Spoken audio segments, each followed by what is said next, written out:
How to pay Atome using BDO online. So first, access BDO online.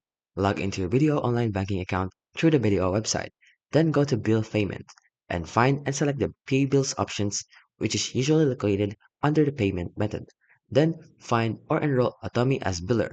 So you may need to enroll Atome as a biller if you haven't already. Then look for enrollment services and then follow the prompts to add Atome as a biller.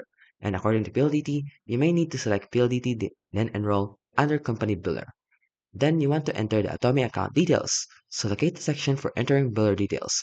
You'll need to input the necessary information, which will likely include your 16-digit Atome card number. Then review and confirm. So carefully review all the details of the transactions, including the amount to be paid. Ensure all information is correct before proceeding. And then lastly is authenticate and complete. So complete the payment by authenticating the transaction, usually through the SMS OTP or other security measures required by BDO. And that's how you can pay Atome using BDO online.